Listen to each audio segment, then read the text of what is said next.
And I love the way it fits. You feel me? Look, I get some of that more tie in it, some of them cheeks in, some of the front kicks in it. And I'm still cool in it, you know what I'm saying? I'm still cool. I haven't busted sweat.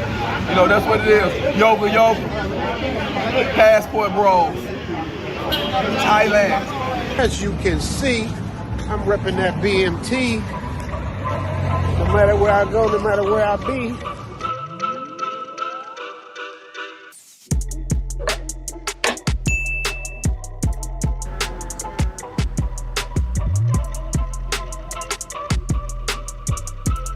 Representing for my brother BMT.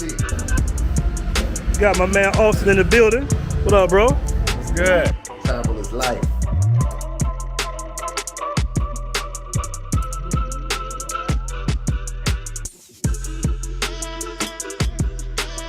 This how we roll. Look, I just have to get off the elevator. Look at it. The BMT shirt on. You know, we representing all the way in Thailand, man. This shirt is so dope, man. It shows off your guns, fits your muscles, gives you room at the bottom for the belly, and then you repping the BMT brand, man. So make sure y'all pick up that BMT shirt because it's fire. It looks good. He got them in different colors, and I'm telling y'all, man, the fit, it ain't that cheap bullshit. It's a real quality shirt, man. I love it, BMT. Shout out to you, man. Thank you for blessing me with the shirt, and I'll see you on the other side. You dig?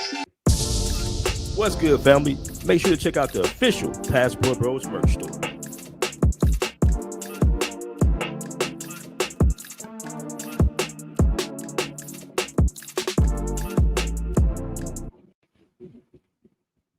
Memories, but also opportunities. Passport Bros, your ultimate travel companion. Download the app for free and embark on a journey where your adventures not only become unforgettable memories, but also opportunities to earn. With Passport Bros, your travel content is more than just photos and videos. It's your ticket to a fully monetizable network of like-minded adventurers. Imagine making money from your travel stories. Post videos, share your experiences, and let the world be a part of your journey. But that's not all.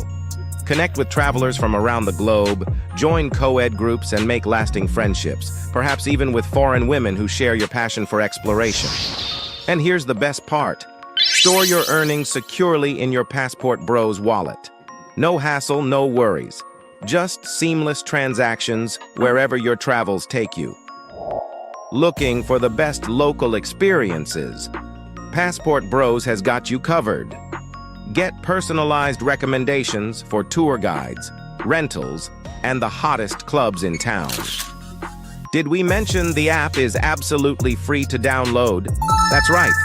Your passport to a world of adventure is just a click away. And here's the cherry on top.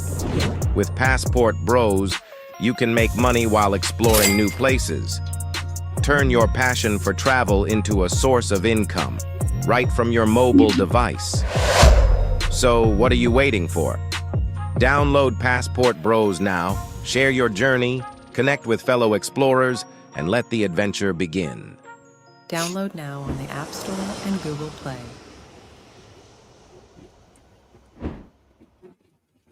And we are live. Welcome, family, to another show. It is your man BMT in the building.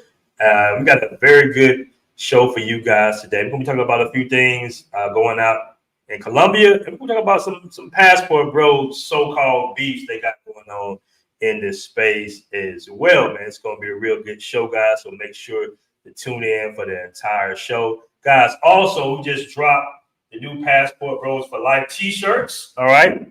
Make sure you check them out in the merch store right here. Passport Bro for Life t-shirts, man. So make sure check those bad boys out. Got the Passport Bro hats on as well, available in the merch store. So make sure to check that out. Let me see who's all in the building, and we can get this party started, man. We're gonna do like a breakdown of the video. I want to give a shout out to my man DC Born Rob. I told him I was gonna do a review of the video. So we're gonna shoot down this video real quick and see what's going on out there in Medellin, Colombia. All right. So let's see who's all in the building. I got my man Bert Ross in the building. What's good, Bert Ross? What's good? What's good? Always posting dope content in the Passport Bros app. We actually going to break down the video in the app. All right. Somebody had posted in the app. That's when I first saw it. So we're going to break down the video in the app. This is kind of important news. I'm not sure how many views it's gotten so far, but if you do plan on going to Colombia, you definitely want to check this video out. All right. I know it's not all, good news all the time, but this is some important news. And as men, it's important we see what's going on in these countries that we be traveling to. All right. Shout out to my man Racket Club in the building. What up? Says salute to BMT that you haven't seen in a while, man. Shout out to you. What up, Ronan? Always checking in. Ronan, I sent that bread. I sent that bread, brother. I sent it. All right. Shout out to Mr. Dacus, the navigator. He says, yo, gentlemen, what's good? What's good? It's a few cats out here beefing, man. Apparently, I'm kind of done with my beefs. I've had my fair share of YouTube beefs, but I'm kind of done with that, man. I'm moving on into a positive atmosphere all 2024. So hopefully I won't get into no beefs, but you never know. What up, QB? QB, come on, man. I'm still waiting on you, bro. I'm still waiting on that debate. Man. But we'll get it. We'll get to it when you're ready. All right. Shout out to my man Jamie Woods in the building. He said shout out to BMT. All right. Coca-Cola TV said no Colombia for me. Costa Rica. You know what's funny, man? Let me tell you something about Colombia. But my hardcore Colombian guys, pretty much Medellin guys. Shout out to everybody in Colombia. But I get you drop a nuclear bomb on Colombia, they gonna go back still. They love that country, man. It is crazy how much, and I love Colombia as well. But damn, anything can go on in Colombia, they're gonna just kind of, victim shame the guys from getting robbed. Come on, man. Like enough is enough, guys. Sometimes you just gotta face reality at some point. Just gotta face reality. It is what it is. That's the good thing about being a man, is saying, okay, if this is what's going on out there, I gotta adjust. But unfortunately, you got a lot of guys, especially even in the Passport Bros Facebook group. And shout out to everybody in the Passport Bros Facebook group. I know I don't promote it much. I'm kind of heavy on the app, but shout out to everybody in the Passport Bros Facebook group. As a matter of fact, let me pull it up real quick. I think I got to pull it up on the screen. Hold on. Let me pull that bad boy up real quick, man, so you guys can see the original, the first, okay, where it all started.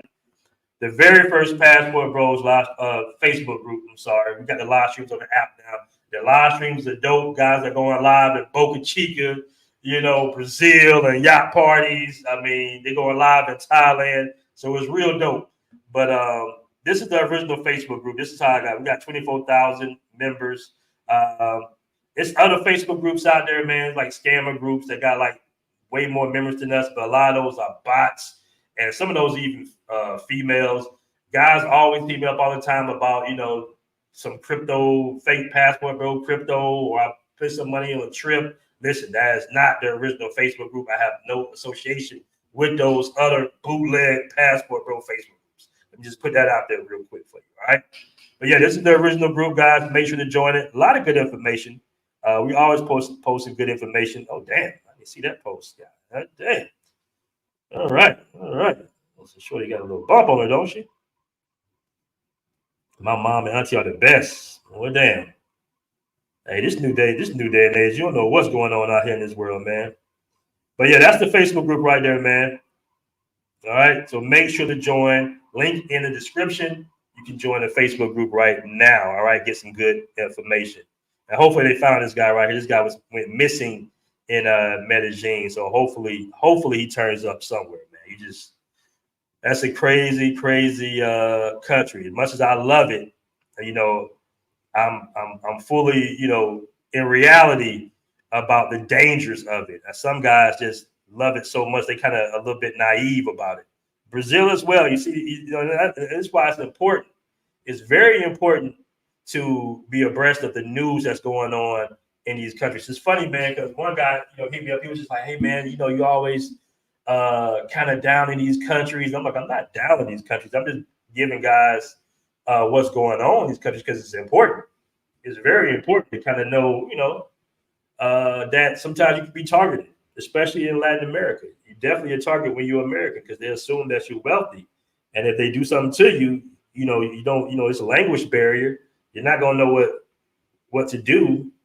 Most of us don't even know the emergency numbers, in Colombia and Brazil. So that gives them a chance to get the hell on and you ain't gonna really know what hit you.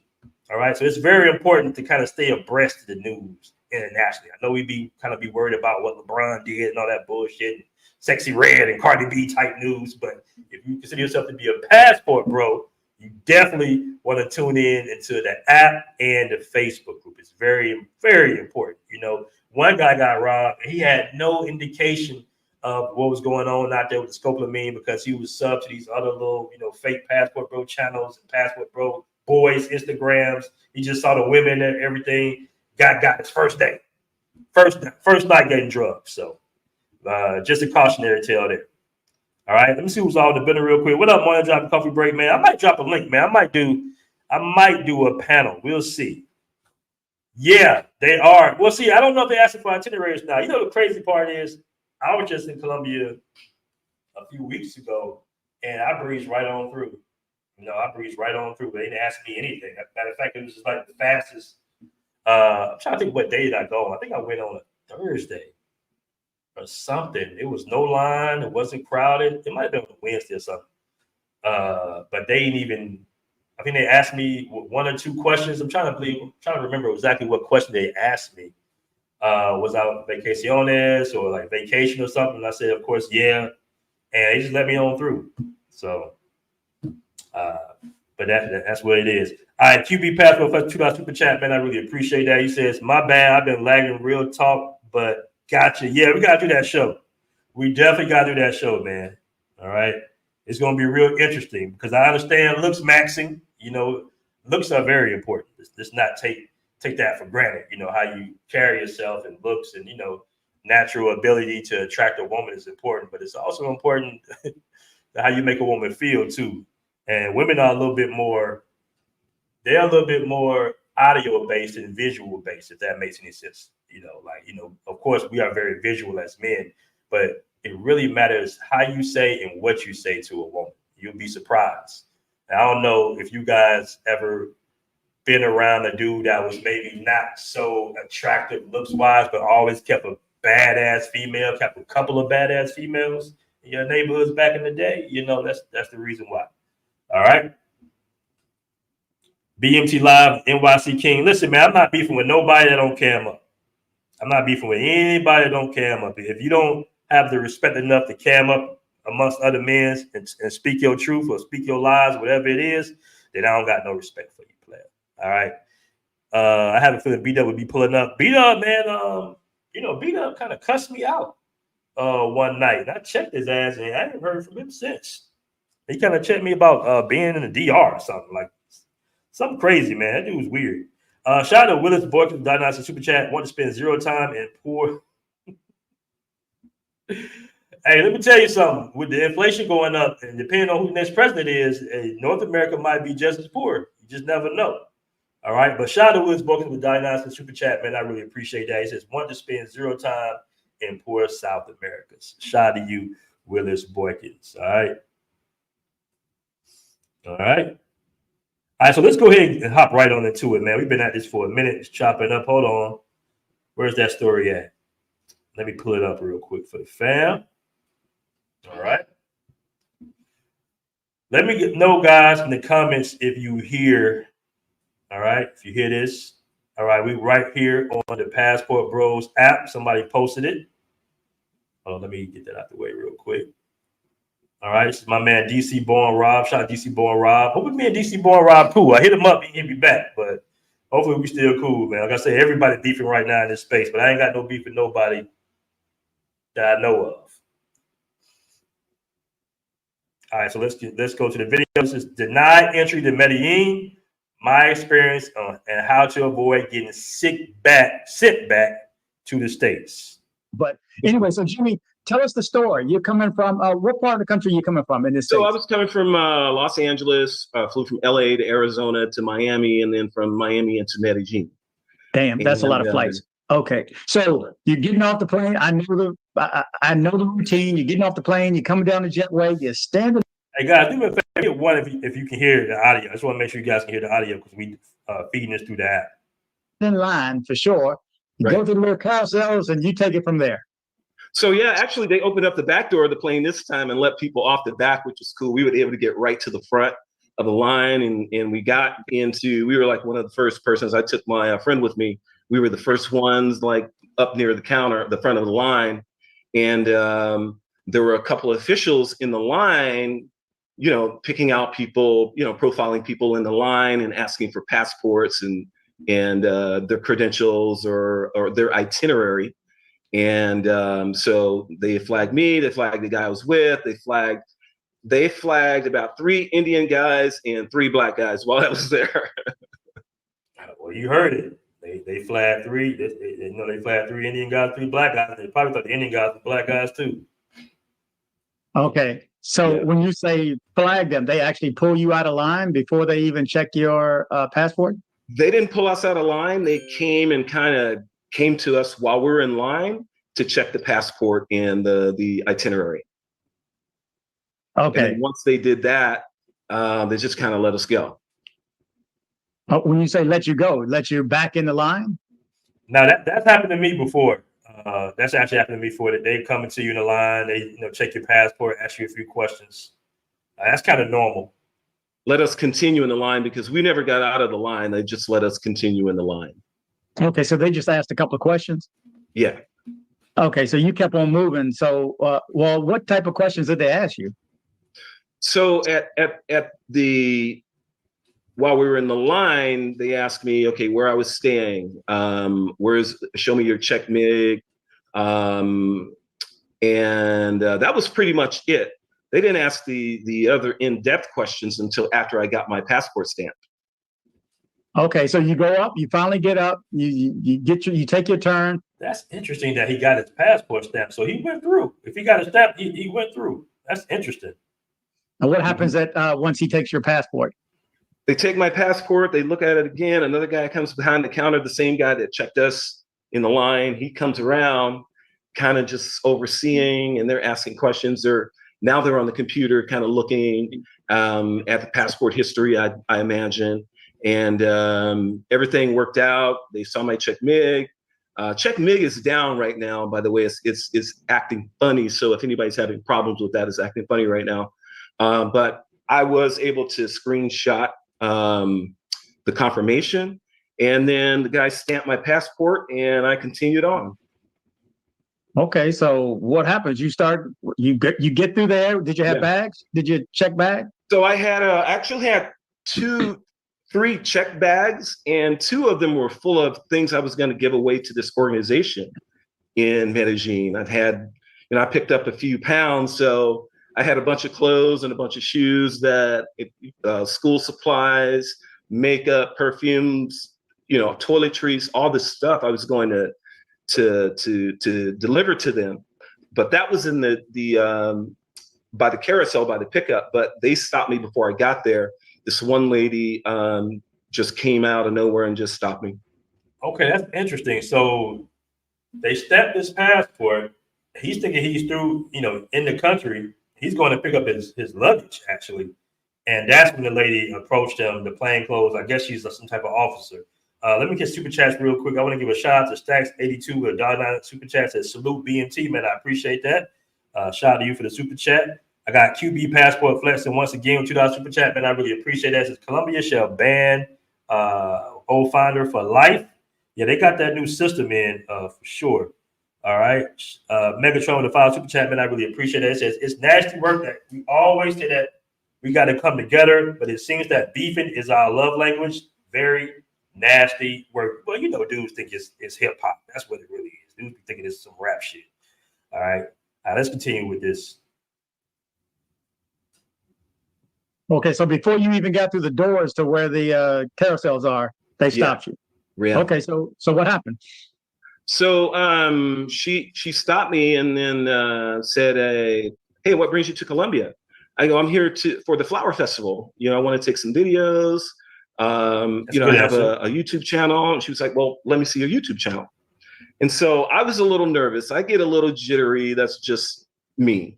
So because of the reception, I couldn't pull up the channel right away. So she was like, "Well, let me see your phone." So she took my phone away and she's looking around, and then I gave them the name of my channel, Pathfinder. However, if you pull up Pathfinder, Nissan Pathfinder pops up, right? I'm probably way down on the totem pole. And so to make a long story short, they weren't able to find it. Then she started asking me, about my job, how much money I make, what else do you do? And I start telling her about some of my hobbies and things like that. And I told her I was going to see the car show and the Silatero parade, I think it's called. The people that carry the flowers on their back in the parade. And she goes, well, do you have an itinerary? Do you know where it's going to be? Do you know the street? Do you know what time it starts? And I'm like, well, no, I was hoping to find all that when I got here. So after that, she goes, well, do you know anybody here? I go, yeah, I have a friend down in Guatapé. And I finally found his number. The immigration people were cool. It was this one other lady, she was plain closed. And I was about to go through and, immigration like nodded, yeah, that's a Colombian number. Yep. And she goes, well, you say you do this, you say you're a chef, you say you have a YouTube channel. I told her about my job. You say you're in sales, you say you're here none of this is making sense to me. So I'm like, what part of that doesn't she understand? And so she said, okay, we're going to go into another room. So they pulled me into the other room. That's crazy. That's crazy. I mean, I don't know how I would have dealt with that, to be honest with you guys. I mean, that's a lot of questions to be answering. I don't have necessarily a set itinerary, so I don't know how I would answer those questions. I think in most cases, people are going to be just nervous in general, because you're confused, like what's going on. I would have been more so asking like, who are you? Why are you asking these questions? Like, do I need to tell you these questions, or So that would have threw me off as well. I can't be mad at the guy. I don't think most brothers out there know the itinerary. What are you going to say? I'm going to Pocket Harris every night. Like, what are you going to say? All right. Shout out to my man Brainbox in the building. Says sup to BMT. Happy to jump in the chat. All right, I got another super chat here. Hold on. Shout out to my man Jay Raz in the building. That's my other man Jay. Jay now before the 9 has a super chat says, does anyone feel like he's leaving out some parts of the story? I don't know, man. Like I said, I've never had this issue. I know when I was in Cambodia, they asked me a lot of questions, but it was more so of a friendly shakedown out there. That guy asked for like a bottle of Jack Daniels or some shit. So I don't, it's way different out there. So I don't know. I don't know if he's leaving anything of the story. It seems like to me like he just kind of got randomly picked being a single guy, and they just kind of chose a couple of people to get at. It's almost like, in certain types of jobs, you want to always show that you're working and you're proving to the people that you work to hire. So maybe she just kind of targeted the guy. That's what it sounded like to me personally. But we'll continue with the story. Okay, so what happened in the room, and how long were you there? So they got me in the room and they checked all my luggage, and then they got on my cell phone. They checked all my pictures and everything. They went through my cell phone. She got me in there, and she basically told me that she didn't. I want to stop it right there real quick. Y'all did hear him say that they went through his cell phone. That's a big one. I know a lot of guys in WhatsApp groups, and we all got crazy things on our phones and shit. I mean, who doesn't have some crazy shit on their phone, basically? So just keep that in mind. Just keep that in mind when he said that they do go through phones. Believe that I was there for the flower festival, and she didn't believe that I had a YouTube channel because I wasn't able to pull it up, and she didn't believe that a person can do all these things at once. It didn't make sense to her. I wouldn't even mention that I had a YouTube channel personally. So, but the main thing she said was, and you don't have an itinerary. Everybody else in the line has an itinerary. No, they don't. No, they don't. I'm positive they don't. And I will say this, though. The first time I heard about going to Colombia and I did my research, they did require an itinerary. And unfortunately, I didn't have it this time. So I've never had an itinerary before. And I'm going to guess 9 out of 10 guys didn't have a written itinerary, what you're going to do from moment to moment to day. Right. I mean, who does that? Right. So they take you back in the room, and then what? Yeah. So it was about 3 o'clock then, and About 30 minutes later, some guy just came in. One of the guys that works in customs just came in and said, "Hey, by the way, we're gonna be sending you back. Your flight is at 11 o'clock tonight." Damn. And that's when I just kind of like, I swallowed the fate. I was like, okay, they're sending me back. It is what it is. I didn't ask why. I didn't try to, there was nobody to talk to. So you couldn't really complain because they put you in this room. I was in there from 3 o'clock till like 11:30. Damn. That's crazy. Like that's crazy. That man was in there for almost 8 hours. That's crazy. Let me catch some of these comments real quick. What y'all think about this, man? Somebody say, why mention his YouTube channel, Goofy Move? Well, I don't know. Shit, you know, you should be able to mention your YouTube channel. QB says, why is he nervous? Some people get nervous when they get questioned, man.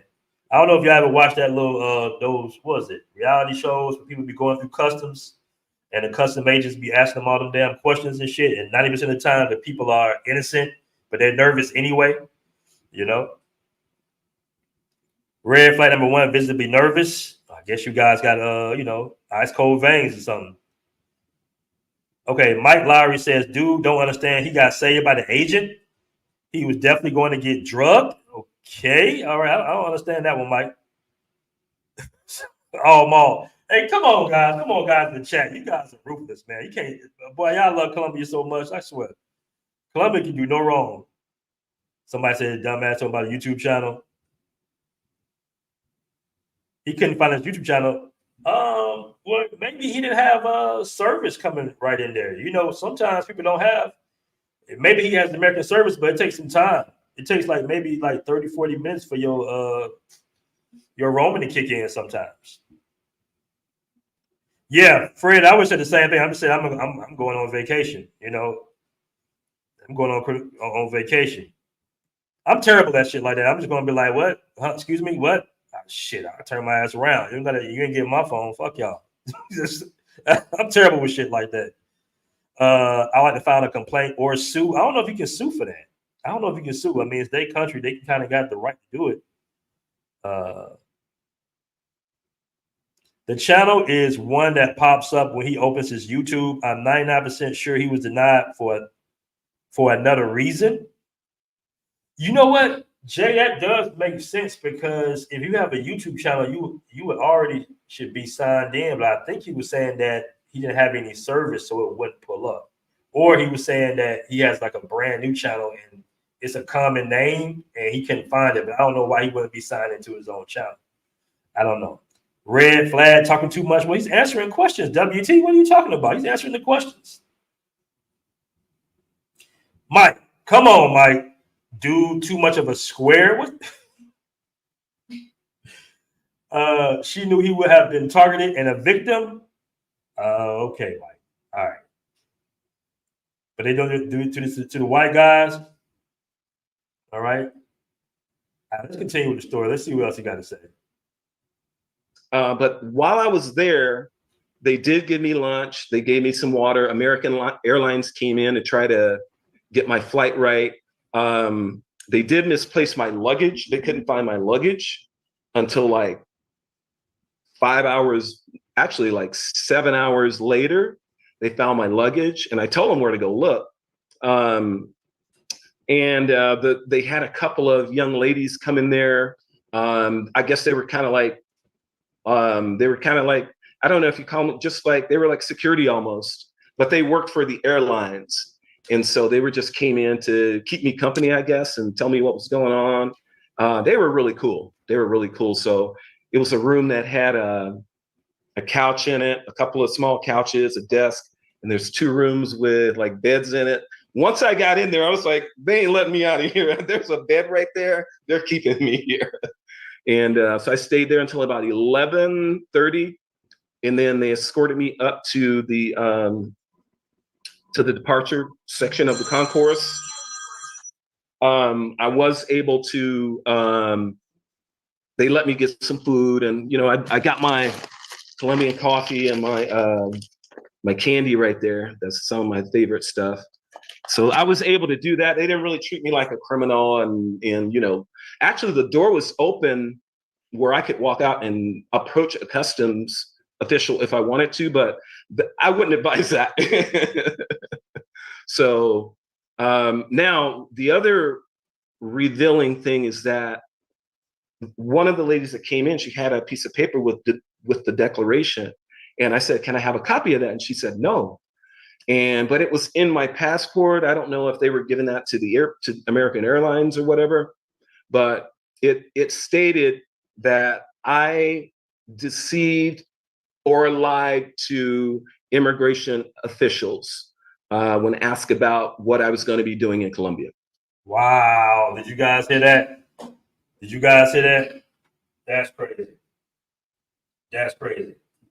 All right.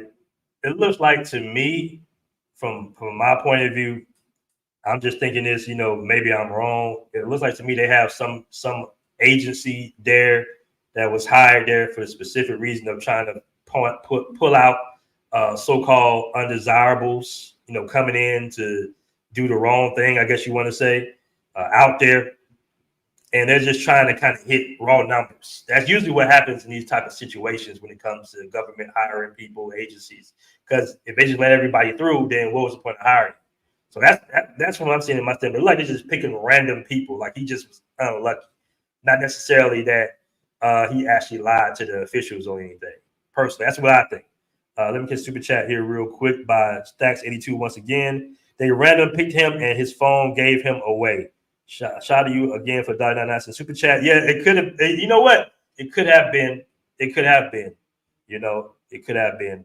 Shout out to my man Megatron with the $5 super chat. Says, I keep saying that Roachrello was the final nail in the coffin for the Colombia after that trip. All right. Okay. All right. Somebody said BMT would be a good defense attorney. I talked to my attorney today, actually. He did say some of the sorts. All right, let me play the rest of the video. In Medellin. So that was their call to say that they didn't believe what you said you were going to do and what you came for. Right. And I think the main thing was the first thing she said, why are you nervous? Well, I get a little nervous when stuff like that happens. And I think it's pretty normal. And then she started asking me about all the small details. I didn't know all the details. So she was like, well, why aren't you prepared? You should know where the street is. You should know what city it's in. I'm like, and I really couldn't respond to it the way she wanted me to. So I think she had made up her mind as soon as she pulled me out of line. I don't know. That's what it is. That's what I believe happened too. That's what I believe happened too, in my personal opinion. Anthony Southeast says he was probably just to draw up that hat for questioning. Exactly. He said, did he ask a reason for the hold? I don't think he was asking her. I think it's like standard protocol. I mean, it's happened to me before when I was leaving the Dominican Republic one time. Did I have my little vape or something I had on me? Like the little vape cartridges or something. And they randomly picked me out. And they went through my luggage, put my luggage down, went through my luggage, pulled out the vapes. And it was this one of these guys, officials or agents or whatnot. He was going back and forth with, I think it was a female, about my little vape cartridges and everything. Maybe trying to test them. I don't know, but I didn't miss my plane, nothing like that. But I think that was the only incident I went through specifically. That was when I was actually leaving the Dominican Republic, not when I was coming in. When I come in, it's just they push you on through out here. All right.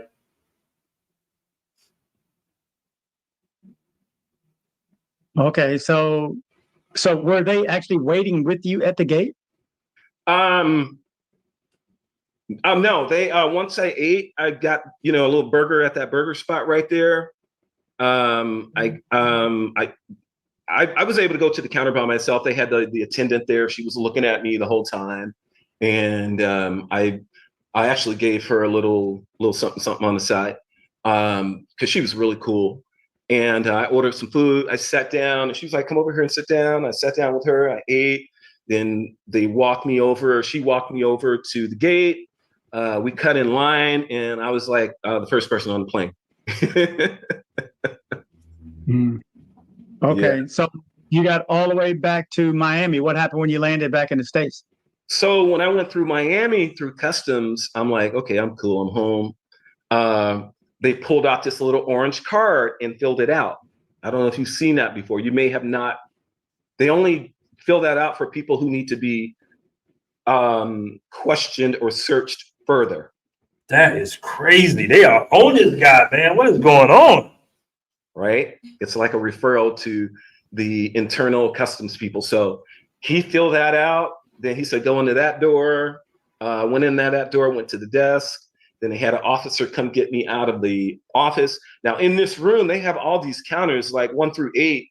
And if it's something simple, I guess you just walk up there, they check your passports, you're going, boom, boom, boom, you're out.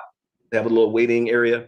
But me, they took me into like a hallway and sat me down for about half an hour, asked me all these questions about, had to give them all my electronics. They went through all of my luggage. And then the guy had me wait back in the lobby. I waited there for about 3 hours, maybe 2.5 to 3 hours in Miami, Customs, Border Patrol. And he came back and said, we got just a little bit longer. I'm still waiting on the techie guys to give me information on your phone. Oh, okay. I skipped about they're waiting on the techie guys to give you information about your phone. Guys, are you hearing this? I hope y'all paying attention. This is a crazy incident. I mean, you already got denied entry to Colombia. Now you're on the way back to America. You think it's you home, you good, and they doing all this. What the hell is going on out here, man?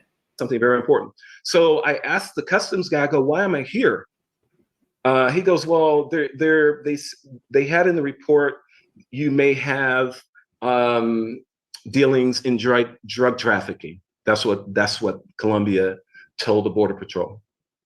Come on, man. Come on, guys. That's crazy. That is crazy. That's crazy. So they just doing all, they just trying to man, that's crazy. That's crazy. All right, let me catch the super chat real quick. Hold on. There is free Wi-Fi at that airport. That no service is excuse is suspect. Well, you're not really technically supposed to tap into the free Wi-Fi like that, man. Them hackers be sitting there waiting for you to tap into that free Wi-Fi. I try to avoid the free Wi-Fi shit. I just get it Uber and that's it. As a matter of fact, I don't never tap into the free Wi-Fi. I go get my SIM card immediately. Medellin is being pressured by the mayor to reduce the number of expats. Okay, I got you. The lambs that messed up Colombia. All right. Anthony Saudi says, welcome to Corrupt Court. Let's continue with this video. A teeny Brazil with a 20 million Colombian peso, man, I really appreciate that. He says, if you are denied entry into a foreign country, it is because your home country has flagged your passport. The USA and Interpol will flag your passport if you have a criminal history. Well, it looks like he has the Sweet Georgia Medellin shirt on, so obviously he's been to Medellin a few times, actually.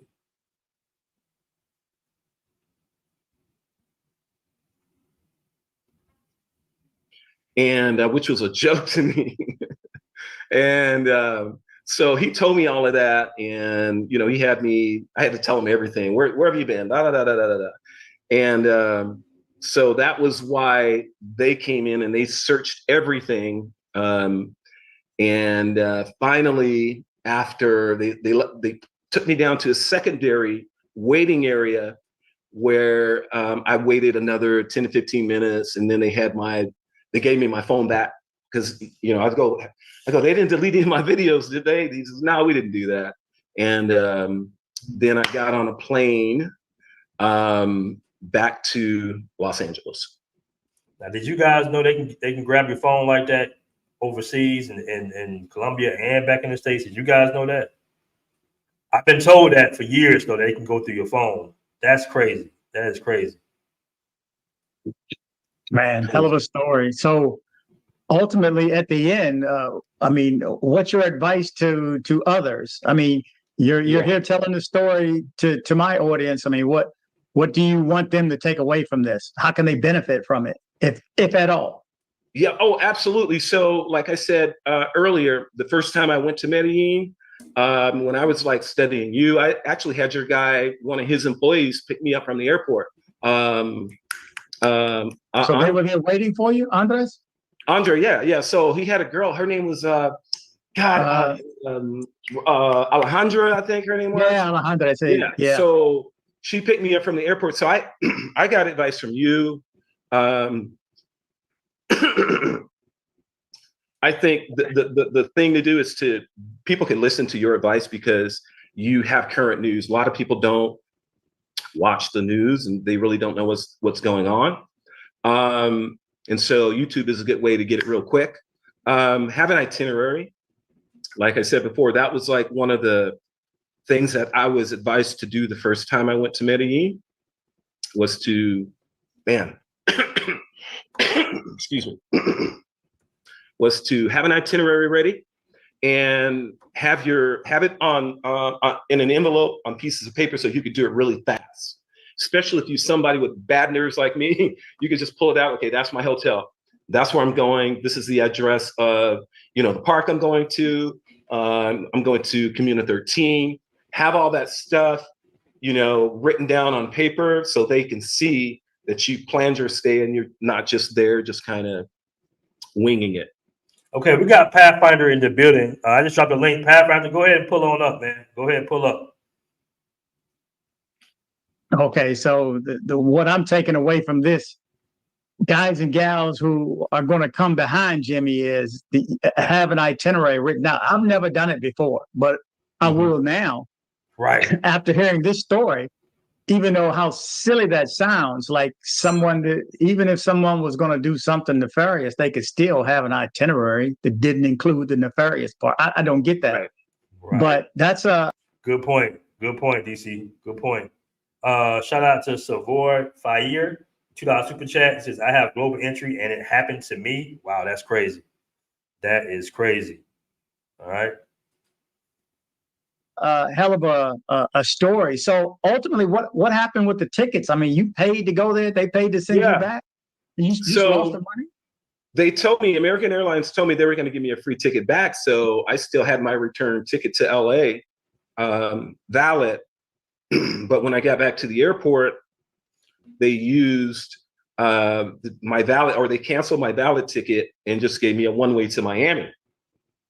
So when I got to Miami, I went to the supervisor and they were able to get me back to LA. So I didn't lose any money on the hotel. But you paid for the airfare. What was that? You lost the cost of the airfare there? I lost the cost of the airfare. Oh, really? That's round trip because it's a waste. Wow, that's crazy. Hold on. Let me see if this is Pathfinder. Pathfinder, this you? Yep. Can you hear me? Hey, yeah, I hear you loud and clear, man. Thank you for pulling up, bro. Yeah, so the main reason I pulled up, I don't want to have to explain this again, but there's a troll in the comment section, QB passport flexing, and so about 6 months ago, I accused him of lying online about getting drugged in Bogota, and because I was able to pull up the paperwork and see that they didn't have that in his on his case on the police report. So he goes, well, so he's like, now I'm going to get you back. Now I'm going to get you back. So he's in there. Well, why did you bring book supplies to the kids? That's kind of suspect. So I just want to address this idiot real quick. I didn't see that one. Yeah, I'm address this idiot real quick just to say I had an appointment. I don't know if you saw it in the chat, but I had an appointment with an organization to drop off some of my old shoes, which are size 11, some of my old clothes because I picked up some weight. So I was going to drop off a whole bunch of stuff. And then I bought school supplies. Anywhere I go, I always bring gifts for people because I know, it's kind of hard to come by stuff in some of these countries. And I have all kind of awards for my volunteerism, even from the president of the United States. So that guy can go suck on a lemon. So I just wanted to get that out of the way first. Okay. Now, this is a crazy story, man. Do you have any plans on going back to Colombia, or are you kind of done? So that was my 5th time. One of my buddies went last year. The last time I was there was like March of 22, and then one of my buddies went after that, like 8 months later, and he said it kind of changed. It wasn't as great. as it used to be. So because of the flower festival, you know, I like getting, if you look at any of my YouTube videos, I'm not chasing booty. Okay. So you don't see that in my videos. I like, you know, doing hiking and going to different areas and exploring. And I thought, you know, so many guys are doing the same thing in Medellin, like, you know, talking about clubs and, you know, the hookup culture, all of that. So I was like, man, I'm going to go shoot the flower festival because Feria de las Flores, because that's a huge, that's their largest cultural event. So, but so have you know, they also asked my buddy, why are you here? He said the flower festival. He said the guy told him that you're not here for the flower festival. Why are you here? So my buddy kind of, you know, stood his ground and said, I am, but that's my buddy over there. He told me all about it. He's been here before. And then a different lady pulled me aside. Wow. So your friends end up getting in though. Yeah, he get it. It was his first time there, and I was on WhatsApp with him like every 2 hours for his whole trip, like for 4 days, 5 days, just to make sure he was okay, guiding him around where to go, where not to go, where to exchange money, where to go to the market, stuff like that. So I was with him like damn near 24/7. Okay, I got a question here about my man Jay. Now says, are you still allowed to return? Yeah, I can return back. They didn't. I guess somebody was suggested that they can go back into your passport and hit, you know, stamp some kind of rejection stamp or something, but they didn't do anything like that. But when I got back to customs, the guy told me back to Border Patrol, he goes, you know what? The next time you travel, I'm gonna write a report and pull it up, and it'll have an explanation of what happened. And you're free to go. In a nutshell, pretty much. No, they said that in Medellin or the States? No, they said that in Florida. In Florida. Now, whether they let me back in Medellin, I don't know. But yeah, I don't suspect I have any problems traveling anywhere else. Okay, I got a super chat by man Highlander 2016.9 super chat, man. I really appreciate that. He says, BMT, can you add QB so you can explain the full story? So QB's in the back chat. Do you mind if I bring him up? No, I don't want to be, because this conversation is going to change to something it shouldn't be. So okay. I don't want to. This has nothing to do with what he's talking about. He's just on a revenge tour. So I don't want the important message to get lost in translation. Can you hear me? Yeah, I hear loud and clear. Okay. Yeah, I don't want the important message to get lost in translation, because this guy, he's on I'm not here to argue with him and argue about false claims and shit like that. Fair enough. Okay, fair enough. Wonderful Travis says, I'm confused. First, it was because of drug activity. So do you want to explain that? Like, why would they say that it's drug activity, do you think? So I've read before. I do a lot of research, man. I read the foreign trades, the newspapers, everything. And so if they suggest, if you come to them and say, I'm here for this, and they say, no, you're lying, what do they the number one thing they normally think, in the U.S. Border Patrol agent told me this, is that they think you might be involved in drugs. So they pull everybody over that comes in from Colombia and some of these other countries. Now, I don't believe that part, but so I guess if I'm lying, which I wasn't, then what am I really doing there? So the first thing that came up, they don't have any evidence on anything else because I wasn't doing anything else. Well, maybe he's here for drugs. So because Colombia is known as like a drug hub. So it was just that was the reason why. Do you feel like they just kind of randomly just kind of pulled point? Was there anybody else denied entry besides you? I can't really see all that. Oh, so yeah. So my friend that went with me, he said, I guess he questioned him, like, why are y'all holding him? Blah, blah, blah, blah, blah, blah. This is ridiculous. Why are you guys pulling people over to the side? They told him that, well, you know, we're checking everybody. We just pulled over a 79-year-old guy and sent him back. So I didn't see that, and you can't really see what they're doing to anybody else. Okay, so do you think it's just some random? They just kind of just pulled you out and just on some random. You just got kind of it was random. It was random. I think somebody said in a chat the other day, yesterday, saying, well, maybe you were talking too much and you told them too much. So you know, I told him that I had a friend that lived down in Guatapé, and she was like, well, pull his number up, pull his number up. So I'm trying to pull it up, and I can't get it up. You know, my hands are shaking a little bit. Finally, I was able to pull his number up, and the people from immigration were cool. It was just this one plainclothes lady. I don't know who she worked for, but they were like, yeah, that's, you know, I understand a little Spanish.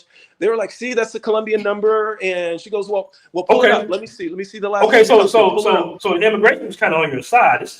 Immigration was on my side. Okay. Yeah, I wasn't flagged, or I was flagged by immigration initially, but they stamped me and sent me through. Okay. Right before I picked up my luggage. And people saying, well, you know, maybe he didn't have his hotel right. All that stuff was done. You have to put that in your Check MIG. The Check MIG app is down, so I just went on the website and then I took a screenshot. So I had all of that. So they the Check MIG, you know, where I was staying, none of that was a factor. It was just this one lady. I don't know who she worked for. She was plainclothes. She just came out of nowhere right before I picked up my luggage, after I got my passport stamped. Damn. And on top of that, so the airline, when this happens, the airline doesn't refund your money at all, huh? So they sent me back to Miami, even though I live in LA. But they American Airlines was cool. The people in the room were cool. They were like, we don't know why they did this. The American Airlines was like, so sorry, I don't know what happened. Everybody was cool. Immigration was cool. American Airlines, U.S. Border Patrol. It was just this one lady, man. This one lady. Damn. Yeah. Damn. Highlight of 2016 on John Super Chat says some solo guys are being blocked entry to Colombia. All right. Shout out to you, Highlight of 2016. Now let's talk about a little bit about the cell phone, man. I mean, yeah. Do you have to turn over your cell phone to them? Is that like a requirement? You know what? I didn't try to fight it. I wasn't trying to hide anything, so I just let them look at it. I gave it to them. Because they were asking me, I was telling them, well, here's a video, pull this video up, and then my channel will pop up. And so they didn't want to do that. And they had the phone, and then they kind of, they looked at some pictures. I saw them looking at pictures, and then they gave me my phone back. So I wasn't too concerned about, what was in my phone. Okay. So you don't know if you could just say, no, I'm not giving you my phone. I'm not. I don't know. Yeah, maybe you could, but I just didn't do it. And I wasn't concerned because I don't have any nefarious pictures or anything on my phone. So nefarious, whatever that word is, that might not be the correct word, but I wasn't concerned about anything because U.S. Border Patrol had my phone for 3 hours. Whoa! You unlocked your phone and they went to your phone for 3 hours. Yeah, when I got back to Florida, they would have found all types of shit on my phone. So I was like, when I got my phone back, I'm like, man, you guys didn't delete any of my pictures or videos, did you? He goes, no, we didn't do that. So they gave me my phone back after they gave it to the techie guys for 3 hours. I want you to listen to this, man. They are going through people's phone, holding your phone for 3 hours. That's a lot, bro. I didn't even know they could legally even do that. Yeah, apparently you're not a criminal. Like you haven't done anything wrong. So why would they go through your phone? Like they're supposed to do it for like drug activity. Now I will say this has happened to some friends of mine, like some people I know, but they were they was in someone's phone log that was doing that drug dealing from Colombia to America. So the people that was in his phone log, somehow those people started to come back to America. They started interrogating them and looking through their phones. To me, that's different because you're being questioned of your association with somebody that has sold drugs. Right. But you're just a random guy just traveling, trying to enjoy, get some content for YouTube on the Fall Festival. Yeah. So, yeah, even my I told my friend, I go, man, they asked me about you at U.S. border, so I gave him all your information. So just be ready for it. And sure enough, when he got back to U.S. Border Patrol, he didn't have no problem coming out of Colombia. He got to Border Patrol. They pulled him in the office too, but he said he was in there just for a few minutes and he was gone. So, but they did take his phone too. But he said that they didn't search it like they searched mine. Okay. Well, like I said before, man, are you kind of done now with Colombia? Do you have any plans of going back, or you just kind of just want to give it a break? I mean, I've been there. That would have been my 5th time. I mean, there's really nothing more for me. I wouldn't mind going back, but I'm not dying to go back to Medellin because, see, I'm one of those guys, when I travel, I like to go out. I like to do excursions and stuff like that. You really can't do that in Colombia. It's really not that safe. So my next trip, I'm going back to Costa Rica, because that's like my first love, that in Brazil. Costa Rica was, actually, I've been to Europe. I've been to 16 different countries, but I'll probably go back to Costa Rica before I go back to Colombia, because I can do more things there that I like to do. You know what, man? I'm going to commend you, man, or want to commend you, because a lot of guys, this would have happened too. They just would have just stayed silent and wouldn't told anybody. So I want to thank you, man, for, all the guys that are traveling, that you came out and you told us, your story, man, so guys can be more prepared. Because for some odd reason, that was just a random target. It seemed like to me that it's some type of agency that they kind of, might have recently hired, and they want to meet some type of quota. That's what it sounds like to me. Because usually that's what goes on in these type of situations is, where we hire this little extra agency to kind of thumb through questionable travelers, and you haven't seen anybody back in 3 months. So it's like, okay, let me just, pick some random guy. Oh, yeah, you by yourself, not with a family or anything. Let me just get you and, question you and all that stuff. Yeah, I think I would have got through smoothly. So when the first time I went, I had a manila envelope with all my hard copies of everything I wanted to do. Everything I wanted. If I had that, I would have been there. That there's no question about it. They would have never pulled me aside, because I had trouble with reception, contrary to what people are saying in the chat. I had trouble pulling stuff up in there. And I'm like, man, this is crazy. But they were able to pull their phones up, but I wasn't able to pull up my channel. I wasn't able to pull up my contacts information. That took like 5 minutes for my friend's information to come up. So I was able to show them that number, but with YouTube, I couldn't pull it up. And if you guys look at my YouTube videos, there's nothing to hide. Okay. Chalupe 71 says they don't need a warrant when you are at a port of entry in customs. Okay, that's good information to know.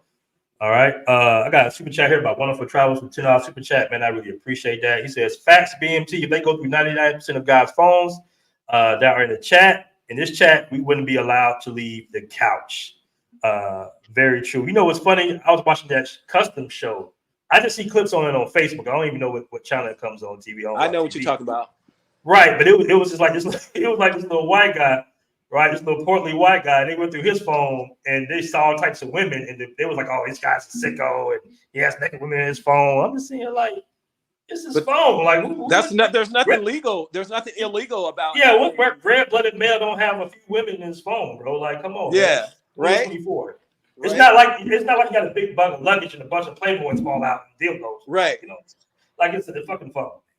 Right. But they never even knew that I had brought all of that luggage and stuff to give away. They never saw that stuff. I told American Airlines that, after they told me they couldn't find my they told me they couldn't find my luggage. So people were saying, well, they were probably, because you brought all that luggage, they thought you were doing this. No one even saw my luggage, and I already have my passport stamp. So all of that bullcrap is moot. Okay.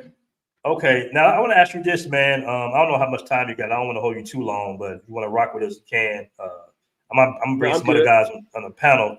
Rod M says customs is targeting black men. Black men must be up to no good in Medellin. Do you feel like you was targeted because you was black, or you think you were just a random drawdown?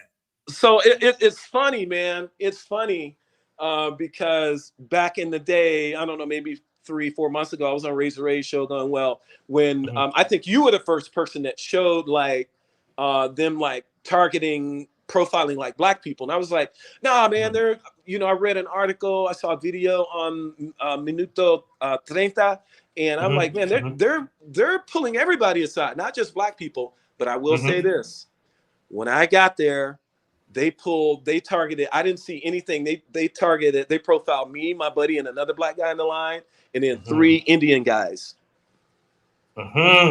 Okay, so no others was targeted at all. It just not at that moment because what they did was they didn't pull us out of line. They came to us while we were in line at this point where they could just walk up to the stanchion and ask us questions. So, but yeah. Okay, but that's kind of normal when they kind of come at you in line, right? You talking about when you in the line waiting to go through migration, they just kind of come up to you and look and ask you why you're there. Yeah, that was the first time that's ever happened to me, and that was my 5th time there. But that's the first time they've come up to me in the line. Yeah, they do that. They do. I mean, they've done that to me before. But the issue is when you got out of the line, dealing with a whole different secret agency that you don't know nothing about, plain clothes. Yeah, I don't know who this lady worked for, and she spoke good English. So. Okay. Well, let me bring a few people up on the Chad the Great. You there? I had you to back in for a minute. Yeah, I'm here. What's good, my brother? What you got to say about this? Oh man, basically they're targeting minorities, man. I got pulled over a couple times. I'm coming back, and one time trying to leave Colombia. You got pulled over where? In Colombia or? In Colombia one time when I was leaving, not before I got there. When I was leaving, they pulled me over one time, and then coming back once I hit the U.S., they pulled me over twice. So when I was leaving Colombia, they called my name on a loudspeaker. I'm like, yo, why are they calling my name on a loudspeaker? That's just random as hell. So they pulled me over to a room or whatever. They asked me for my passport and everything, and then they asked me a couple questions. I was in there for about like 10 minutes. I was like, yo, how long I'm gonna be here? I don't want to miss my flight. I was in there for 10 minutes to get my passport back, and I left. So the other couple of times I'm coming back or whatever, they got me in Miami. And it's not because you have a criminal record, man. They're targeting minorities. Every time I got pulled over, whether it was one time in Colombia or twice coming back to Miami, because I live in Miami, you know, it's the gateway for everybody coming back to the U.S. When I was in those rooms, it was no white dudes in those rooms, man. It was all couple of Asians, mostly black and Latinos in the room or whatever. So one time I got pulled over. I was in the room for 3 hours. The other time I got pulled over, I was in the room for 6 hours. Like I got back to Miami at like 2-3 o'clock in the afternoon. When I left, it was nighttime. Trying to leave the airport. It was crazy, man. So what they're doing now, they're taking your phone, and they are stopping people for drug trafficking, but I think the main reason they're stopping people is for S trafficking.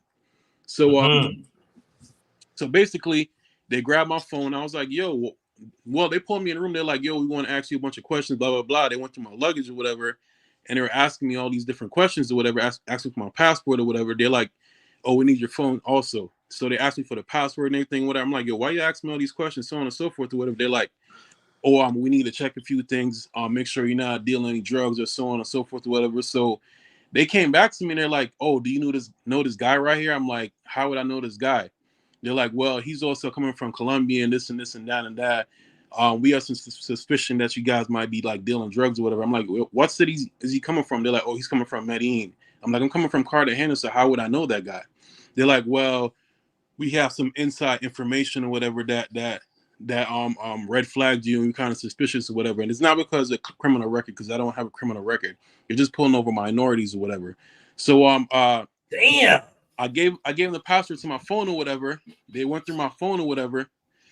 So by the time they were done, those 6 hours, they came back, they printed out a whole bunch of stuff that was in my phone, like transcripts or whatever, from like Tinder, Bumble, Instagram, so on. What? And so forth. Yeah, Damn. They printed it all out and they gave my phone back. They're like, oh, we didn't find anything. You're free to go. They're like, oh, if you know anybody that's in certain illegal activities in Colombia or whatever, or you know anybody that's going back and forth that's involved in illegal activities, let us know. We'll be interested. There might be a reward or whatever. So Eddie Easy, he's in the group on Facebook. He was being belligerent and he didn't want to give up the password to his phone. They kept his phone for a week. They told him you can get your phone. Okay, but so that's the question. So they can't technically get into your phone? Is that what you're saying? Like he just said, "Fuck it," and I'm not giving you my phone. Yeah, they have to put through software to scan everything in your phone, or if you don't give them the password or whatever. So he was being belligerent. He didn't want to give up his password to his phone. They kept his phone and told him, "Hey, you can come back and get it in a week." Wow. So they kept his phone. And were they able to get in his phone though? They was able to get in his phone. They got the software to get in your phone. So every time I'm coming back from Colombia now, what I always do, I delete Instagram, I delete Tinder, I delete Bumble, I delete everything on Facebook app or whatever, so on and so forth, and log out of everything on the internet or whatever. So whenever they're going through anything, I can just get through fast and not have any issues if I ever get stopped or whatever. Because I have no Tinder, no Instagram, nothing for them to read. Like I said, they do scan your phone and they pull out a whole transcript of all the conversations, and then later on they go through and translate all the messages if it's in another language. That is crazy as hell. That is crazy as hell. I want to give a shout out to Savoy Fair with $2 super chat once again. BMT, they saw a lot of naked women on my phone. Wow, that is crazy. I mean, I've never had this issue going to other countries, man. I mean, is Colombia still even worth it, bro? They gotta do all that. I mean, there's a lot of drug activities going on. We understand that, but who's coming through the airport with all that? You know what I'm saying? Like, it's 2024, man. They got different ways to. It's just crazy to me, man. I don't know. You know, I never they never left the room with my phone, so they didn't like upload anything or print anything out. They just had it for a few minutes and then they gave it back to me. So that's interesting, bro. I'm glad you told us that, bro. Guys, you hear this? You hearing this right now? You hearing this right now, man? You might want to clear some things off. You know, you got some butt naked pictures on there with it, you know, with a couple of women or something. You might want to clear that out before you go to Colombia right now. So, yeah, man, they doing the most. They're doing the most. Is it more tougher? You feel like more of an interrogation coming back to U.S. Customs or in Colombia? I would say I didn't get a chance to come back this time because I've never got out of the airport, but I would say going in. So I was going to say this before. I've never seen so many like people, officials, non-closed officials in immigration standing over there before you get to like the luggage carousel. I've never seen so many officials before in my life standing in that airport. I'm like, man, and I knew what they were on, man. I knew what they're doing, and you know, I applaud their effort for keeping crazy people out of the country. But they had a bunch of people out there this time, like watching everybody. I've never seen anything like it.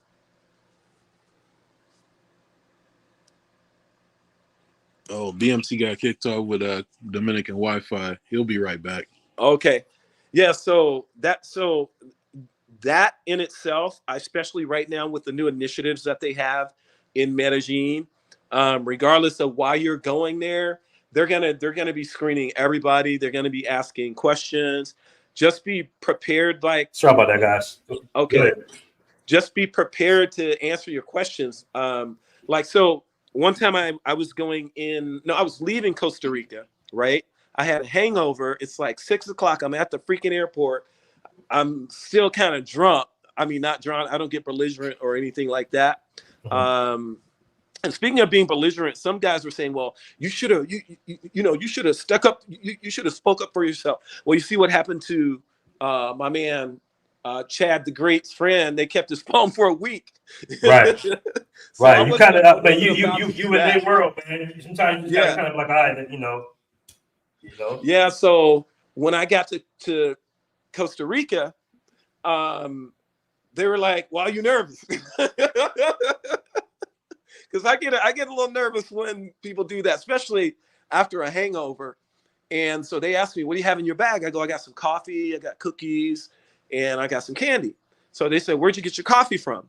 I go, "I got it downtown at the municipal market at the Mercado Central." And so they said, "Okay, look, show me your coffee." I had like 16 bags in my carry-on. And so so they pulled out one of each type of coffee I had. And I'm like, "What are you guys doing? What are you guys doing?" And one guy was talking to me. He was like kind of blocking me from seeing what they were doing to my coffee. What I found out, I go, you guys are not going to open my coffee, are you? They go, no, no, no, no, no. So what they did, they actually poked a hole in each 4 bags of coffee to see if I had any drugs. I noticed that when I got back home. I'm like, why are these coffee grounds all over the bottom of my bag? And so that's what they did. They also cut my shoes, like the part where you pull up in the back, where it's kind of fluffy. I guess they wanted to see if there was cocaine in there or some kind of drugs. I'm like, man, they even cut my shoes. What's going on? So, okay, so it was probably because you had so many bags of coffee. Yeah. And Okay. I had a hangover, and I was kind of shaky a little bit, and but of course they let me back, and then I went to Costa Rica like 5 times after that, and they never messed with me again. Man, shout out to Holler in 2016 with Dionysus and Super Chat says, have a clean, unlocked travel phone with no pic and no video. Yeah, guys, you might want to have a special phone for your travels. That is crazy. That is crazy. I mean, that's cool and all, but I mean, I travel with 2 phones. I have to have my main phone on me because I work from my phone. Dealing because I'm pretty much in concierge, so I always got to have my main phone on me. But I did have a second phone. They wanted both phones, so it don't matter if you bring a second phone or not. They're still gonna ask for the phone because they scan you through the metal detector, and then they scan see your phone, all your luggage, whatever. So they see you have a second phone. Wow, this is crazy, man. Like I've never been through any experience like that besides a little experience I had leaving the DR. I'm trying to think if I had any experience even through American customs. I haven't. Knock on wood. But yeah, I'm really glad you guys are kind of telling us this information, man, because it's very important to know. Yeah, absolutely, man. I knew there was going to be like some, with YouTube, you always get like people just saying crazy stuff for whatever reason. Mm-hmm. And I will say this, and they actually, so the girl had my passport, the one that you see in this thumbnail. She came in. I actually have a little video of her, but I told her I was. Hey, hold on now. What's the thumbnail? What's the thumbnail? The picture of me right there. Okay, and is this what this is in what happened in the airport? I'm in the interrogation room right here. I was just. Oh, hold on. I gotta put you on the big screen. Hold on. Okay. Yeah, so I was in there. That's the girl who came in with my passport. And I don't know if you could see. No, she went to go. I asked her to go get me some water. So when she went to go get me water, I snapped a picture of the declaration. I was like, okay, I'm gonna take a picture of this just so I know. So I took a picture of that. Then I sent it to my brother. That was inside the room right there, and that's my passport. And she has that paper right there. That's the declaration of why they sent me back. So I was able to snap a shot of that when. Okay, we lost you for a second. I think we lost you for a second. You might have come back in. I'm not sure, but let me catch your super chats real quick. A dummy phone. You want your iPhone 15 in Colombia, anyways. All right. Mr. Dawkins, the navigator with the 5 super chat says drug dealers use. Hold on. Let me mute you. You got some static there, Pathfinder. Mr. Dawkins, the navigator with 5 super chat says drug dealers use coffee grounds to hide the scent from dogs. That's why you must have had a lot. All right. Endless Wayfair 09 with the 5 super chat, man. I really appreciate that. Been saying for years, Colombia is not worth it. It was one and done for me in 2017. Way better places in Latin America for less hassle, point blank. All right. Shout out to Endless Wayfair. I appreciate that super chat, man. Yeah, I mean, guys got to ask themselves, man, is it still worth it? It's worth going if you got to go through all that. Man, I don't have an issue, man, if they're trying to keep the country safe or whatever. The main issue is antagonizing people at the airport over, especially if you're coming back. And you have a connecting airport here in Miami, Fort Lauderdale, and they hold you there, you're gonna miss your connecting flight. And then my other main thing is I never see none of these white boys in the rooms, man. It's always somebody black around. Even the guy they asked me do I know him or whatever, that was coming from Medellin. He's freaking Colombian, but he lives in America. they were asking him if he had drugs on him or whatever. I'm like, damn, this dude is from here and they treat him like that. That's crazy. So my main thing is treat everybody fairly, man. If you're gonna pull black and Indian or Asians in a room or whatever, and it's all of us, I ain't see the amount of times I got pulled over, or the people I know that got pulled, they never seen a white dude in a room, man. It's like they get a guilt-free pass. Well, yeah, and you know, Florida definitely one of them states, them good old boy states. WM Mustafa $2 super chat says you can blame Floyd for all this in Colombia, man. Leave Floyd alone, man. You know what's interesting, man? That I know even in Atlanta, you know, if the police see you with any Latino guy, they're gonna pull that car over, man. You know, I had a Puerto Rican and a Cuban homie out there.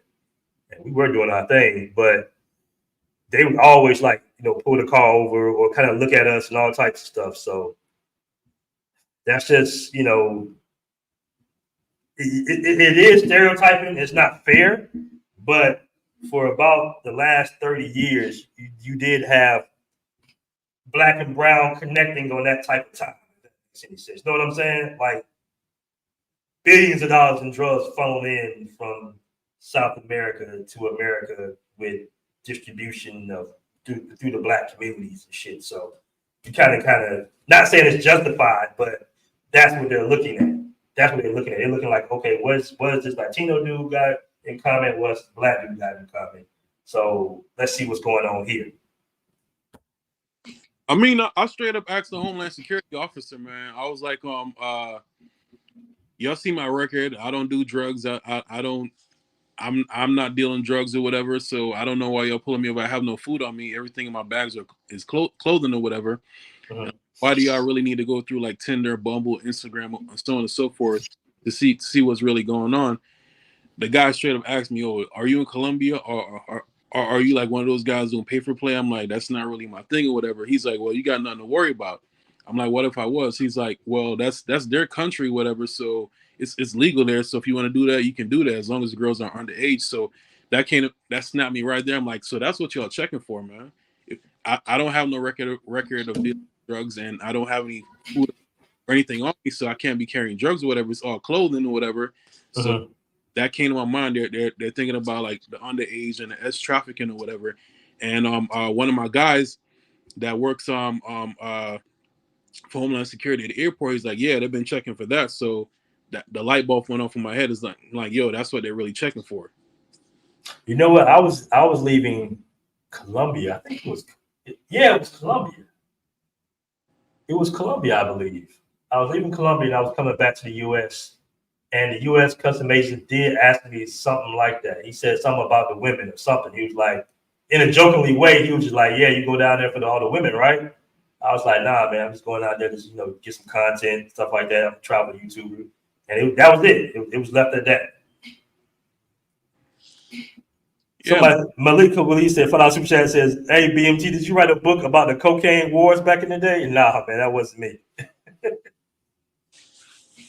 That wasn't me. Hold on, let me drop another link in here, man. This is some important conversation in here we got going on. This is crazy, bro. This is crazy. Let me drop a link. I think I got my man QB want to pull back up. But no, that wasn't me, fam. That was not me. Okay, so much of that taking underage pics on phones. Okay, that's understandable. Understandable. Megatron says, and yet the scopolamine still exists. All right. Hold on 1 second. 1 second. All right.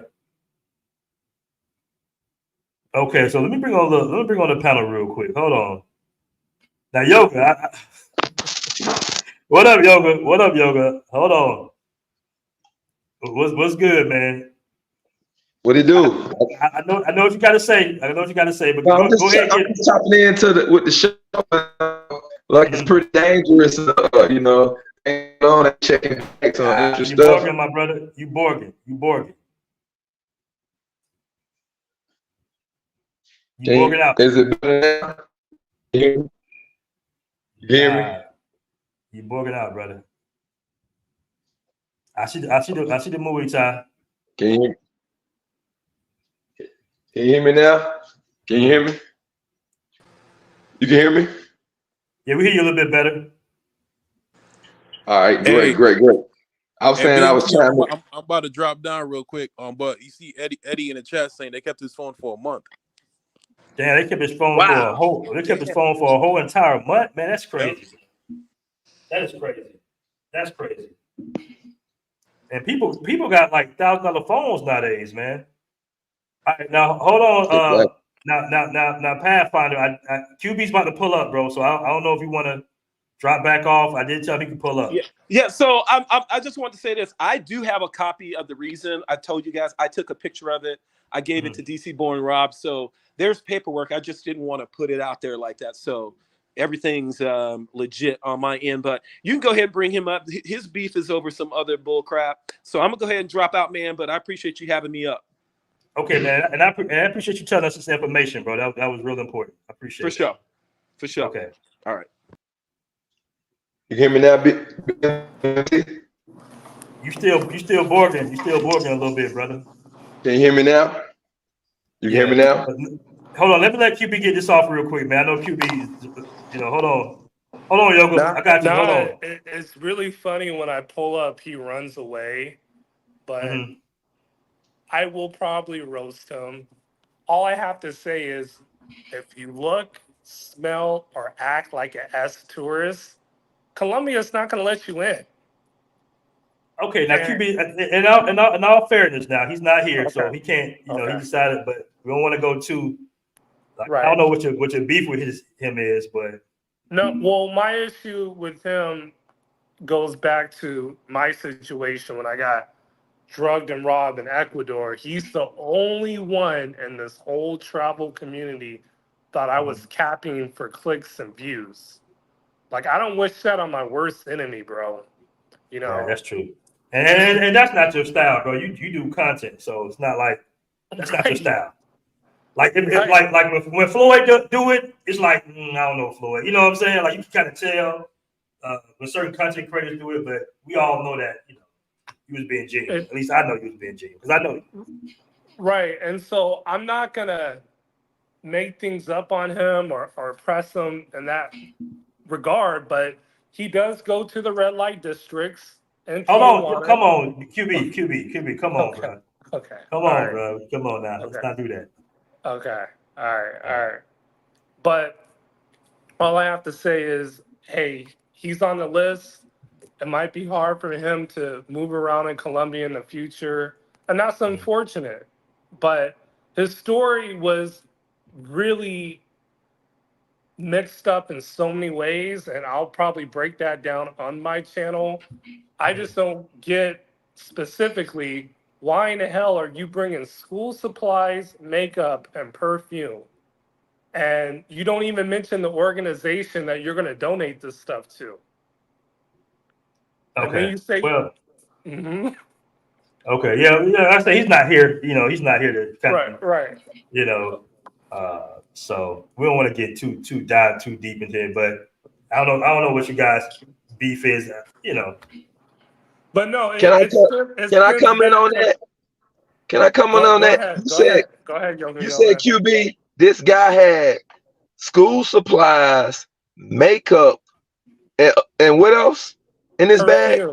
Perfume. Hold on. Okay. And he had a whole lot of it. Yeah, and he said he was going to give it to an organization.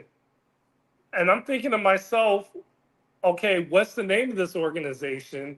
But normally, if that's going to be the case, you'll buy all that stuff there. Like, why are you bringing that unless you go through, some of the... Okay, guys. Okay. That just seems strange, BMT. Let's just stop because out of respect to him, man, he Okay. I don't like when guys, if he was here to respond to you, it'll be different. But let me get super chat real quick about Wonderful Travels. He says, are you sure BMT? With the $5 super chat. Damn it, it's not coming up. I think I saw you in the parking lot of Run and Shoot making a few plays. It wasn't Run and Shoot parking lot. It might have been Kroger, but it wasn't Run and Shoot. All right. All right, now, yoga. Let's get right into it, man. I know what you're here for, brother. What's going on with the fight? Okay. Everybody saw that I went over, secured the venue, got the stuff, yacht party set up for the yacht party weigh-in, face off. Got Richie Mack on board. Brought Jamil, brought him onto the live, next Sleazy onto the live with Richie Mack doing a Tom Dum fiasco. He showed everybody we all on board. We're in agreement. We're gonna fight 3-minute round, professional fight. I FaceTime him, let him see me go put him on FaceTime, have a conference call with Susakan. He even talked to Susakan in Thai. Go over. He even made the suggestion because I went to the Sauna Club. Fisher over at Tree Time hooked me up with the people at the Sauna Club. I had a meeting with them. They gave me how much it would cost, what's the capacity, what time we would have to stop. They said we would have to stop at 10 at night because it's a residential area. I said, we're not going to even fight till 12. And then Fisher them set up a meeting with me for the people down at the beach club on Walking Street. I went down there, met with the owners, told them it's up on the Susakan where we want to have a ring, how many people we're expecting. Can we bring in our own vendors? I'm going to have a comedian. Moxie Approve is going to be doing some comedian stuff. We're going to have a band, all the stuff with the girls. So had that meeting. Facing time with Nack Measy on that. He's seeing everything, all the moves. And now before I took the trip over to set all this up, I talked with him and said, hey, this is what we're going to do. We're going to do our bet. But also, I'm going to bring you, we're going to be business partners. I'm going to bring you in on the revenue sharing on the ticket sales. You're going to get a percentage of that. And you're going to get a percentage of the stream sales. I'm going to break you in on that. And now to be able to give you those numbers on those true numbers, let me get on the plane. Let me go over here to Thailand and start getting the real numbers and securing and putting down the money. Now I can let you know what I already spent, and then that'll let you know what percentage of the ticket sales that you'll get from the door and whatnot on the streams. He agreed. We all on board. Then I get over there. I start making the moves. I do all this. FaceTime him, put him in the room with Susakan. They talk. They go over 3-minute rounds. We're going to fight in the small gloves, all the particulars, the weight limit and all that. He come on Richard Mack live, even tell y'all, yeah, it's on. We're going to fight. This is what we're going to do. Professional setting. Richard Mack is signed on to be live commentation. I even fly to Amsterdam. I fly up there the day of the glitch when all the flights got shut down over the world. I was in BKK. I planned to go meet him. I was live with TMI Santiago, and we was in Tree Town. I left from the live, got in the taxi, packed my bags, went to the airport to go link with Jamil, Nakneezy, Craig. Got up there the day, and when I got to Amsterdam, when I got up there, all the flights, everything was shut down. The airport was shut down. So I told him, you come up here and try to meet me. He said, well, try to get on the ferry or catch the buses. All the buses in Europe was packed because they got hit hard with the shutdown. So I couldn't get a bus, or I couldn't get on the ferry and try to make it to Rotterdam, which is like an hour and a half or whatnot. Then I found out he didn't have a car. I was like, why don't you just drive up here to the coast? I done came all the way here. It's the day of the shutdown. This don't make sense.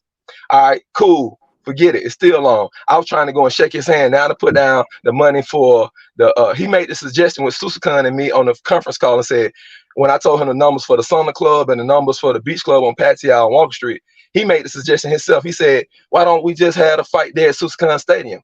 I said, oh, you know what? Look, that Susakan smile. I said, yeah.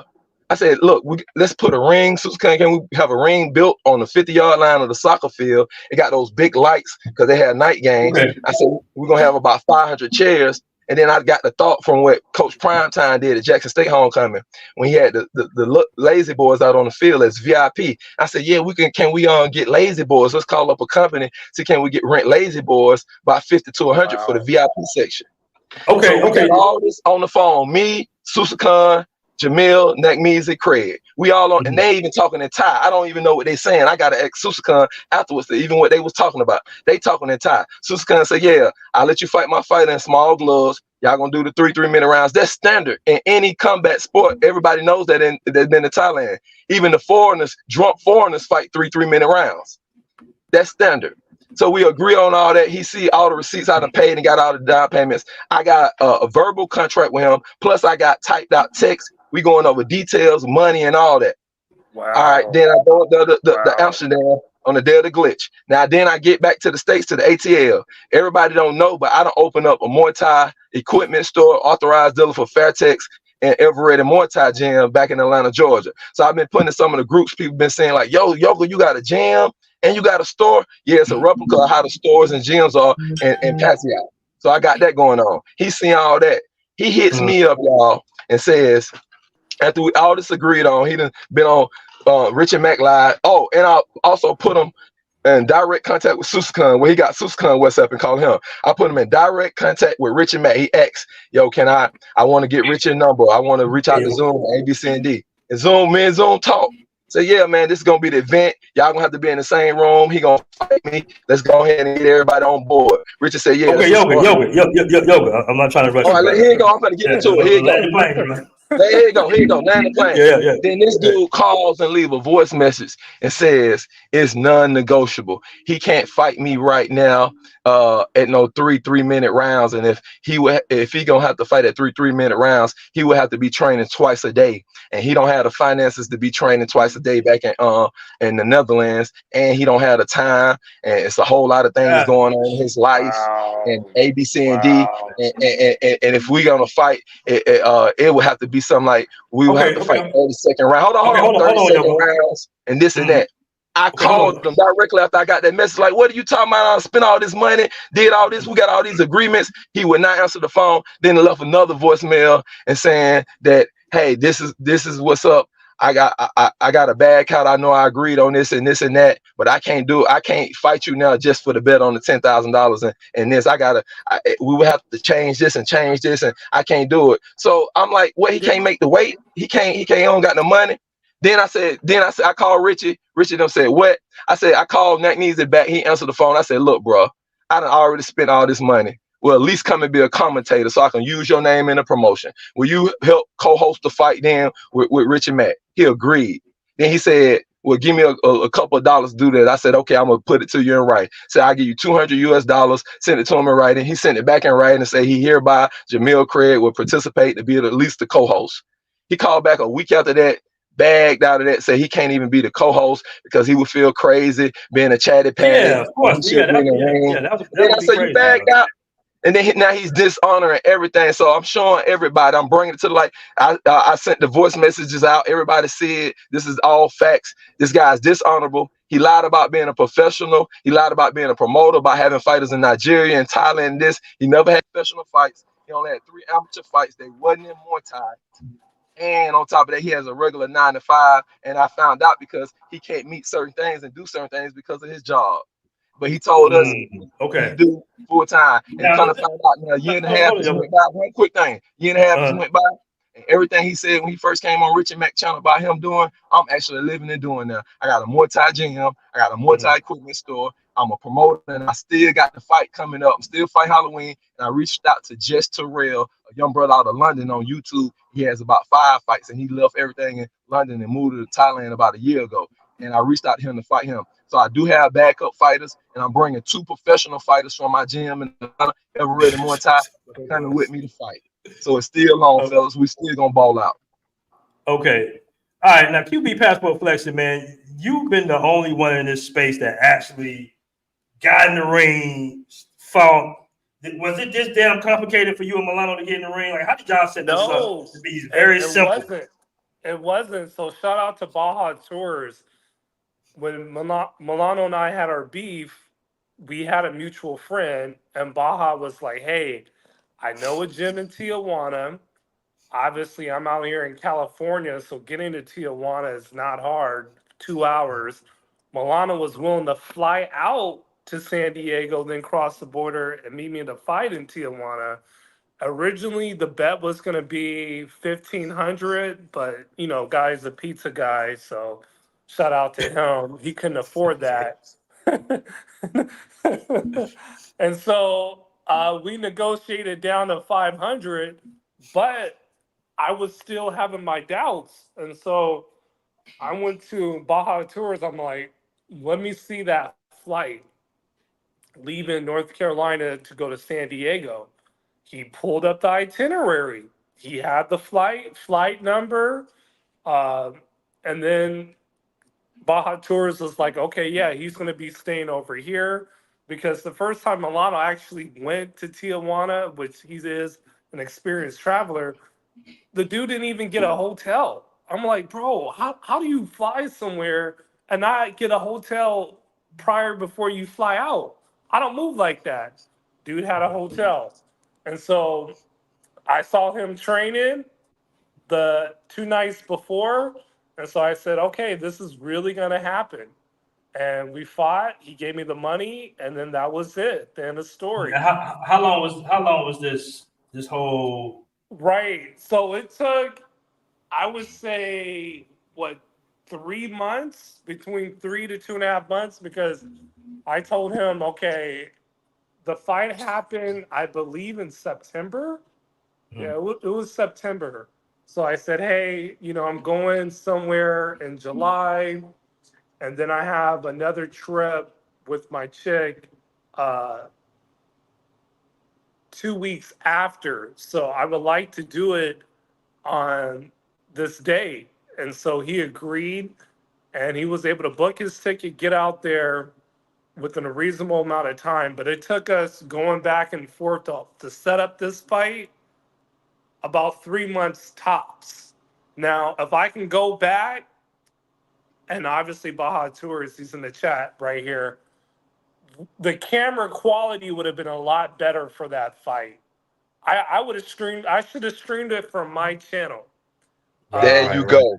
See, it takes time to put that business model behind it. It's easy to just go and fight, but then to set it up where everybody can enjoy it like you thought was. Now y'all see what I've been doing. And he waited till I put 5,000 to get this yachts, the equipment, tent rental, ring construction rental, chair rental, all that cost. And them people want deposits for those hard things. Go to Patio and try to rent 500 chairs and watch they see, we want 20%. QB, I want to ask you this. Do you feel like you respect Milano a little bit more than that y'all got in the ring, though? Like, is it more of a mutual respect? We're on good terms now. Believe it or not, he was one of the few Passport Bros that actually hit up QB to see if I was okay when that situation happened in Ecuador. So yeah, so I have respect for him, and I wish him well. And he's told me several times, like, hey, you motivated me to change some of my ways and be more active in my fitness, not get a gym membership, but actually run outside and do things. So it turned out to be a positive experience on both ends. Pause. Hold on, we got a troll in the chat, man. Tom Young, the Ladyboy Killer. I don't know if that's really Tom Young. I'm not even gonna read what he's saying, but yo, why don't you beat this guy up real quick? Hey, well, listen. The way he talking down and trying to implement Pimp C and Pimpin' Ken no, they've done videos 4 and 5 years ago. This is attention to all the Passport Bros about Tom Dumb Lunch Trash. All the pimps back in America, in Texas, Dallas, LA, Vegas, they ran him out of Vegas on the strip. Just like the same way that we ran him out of our community, they physically ran him off the strip in Vegas. They got plenty of videos on YouTube where they talking about you're a D man, you put down the D sack and you put up a nut sack. Talking about the same thing about this whole thing with transgender and boy on board pimping. They already excommunicated him. So we got to do the same thing. And he running around, keep screaming Pimp C name and keep saying that's not even him though, bro. I just looked at his channel. He's doing that to try to get some type of certification. Y'all, them people, Pimp C, disregarded that guy and said he not into nothing crazy and no crazy lifestyle like that. Or whatnot. I want to ask QB one quick thing. QB, what else can I do if I put the guy on a FaceTime conference call with Sousa Khan, the great legend himself, that owns a stadium, that's a legend, man? You know what it is, Yoga? It could have been a financial situation for him. That could have been, but it seems like he's just out the game, bro. You had the voicemails, BMT. Could you play the voicemails and let everybody hear in his own words? He backing out. Yeah. You can play the voicemails. I don't want to play the man voicemails, man. He literally, y'all, he backed out. Was he willing to give you half for all the money you put up to set up this event? Right now, he's deleted my whole number. His profile disappeared on WhatsApp. That's what I asked him. I said, give me. He blocking dudes, man. I told him, give me half of that deposit. Give me half of the deposit on what I paid over there. Give me half of that flight, And I did that layover in Amsterdam over there to try to meet you. Give me half all of that. And he deleted. I don't even see his icon. Shout out to Zoe Barber World. Zoe Barber World hit me up and said, look, we see he backing out.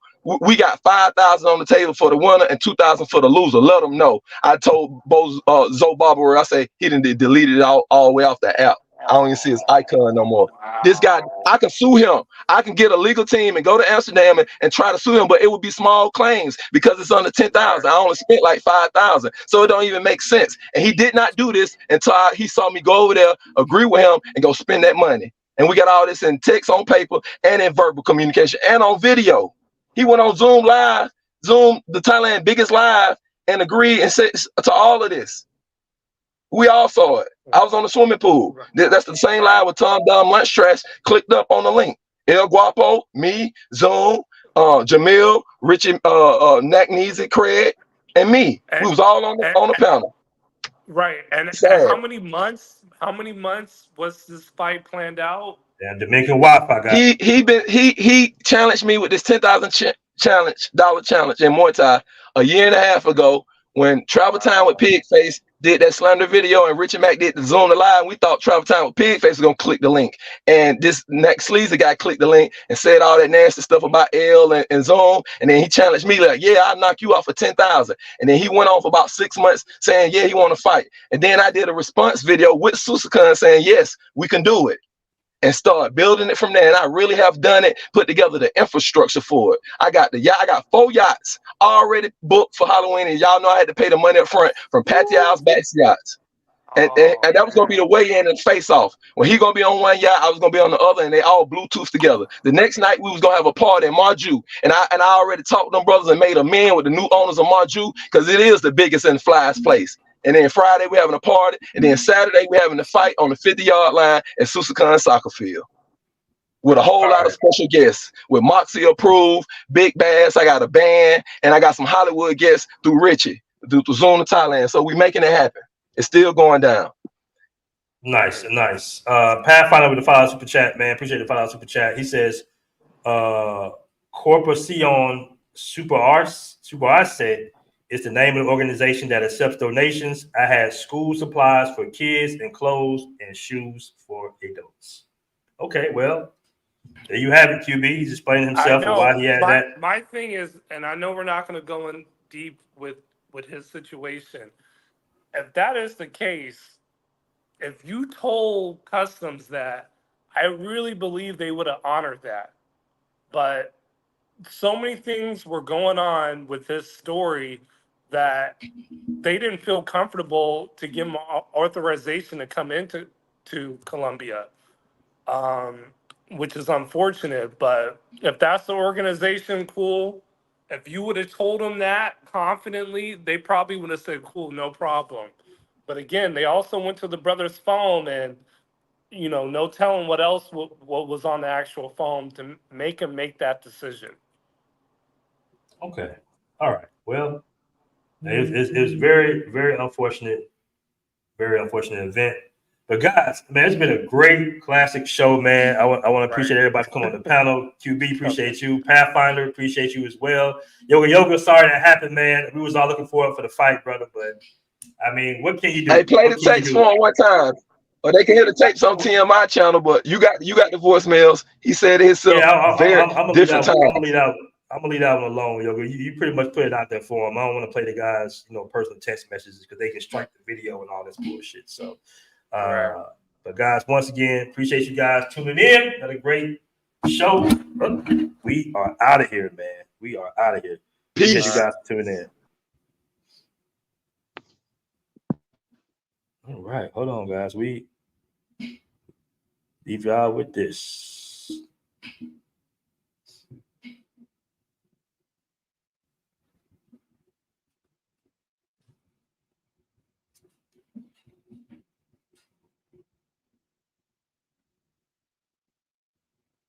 Passport Bros, your ultimate travel companion. Download the app for free and embark on a journey where your adventures not only become unforgettable memories, but also opportunities to earn. With Passport Bros, your travel content is more than just photos and videos. It's your ticket to a fully monetizable network of like-minded adventurers. Imagine making money from your travel stories. Post videos, share your experiences, and let the world be a part of your journey. But that's not all. Connect with travelers from around the globe, join co-ed groups, and make lasting friendships, perhaps even with foreign women who share your passion for exploration. And here's the best part. Store your earnings securely in your Passport Bros wallet. No hassle, no worries. Just seamless transactions wherever your travels take you. Looking for the best local experiences? Passport Bros has got you covered. Get personalized recommendations for tour guides, rentals, and the hottest clubs in town. Did we mention the app is absolutely free to download? That's right.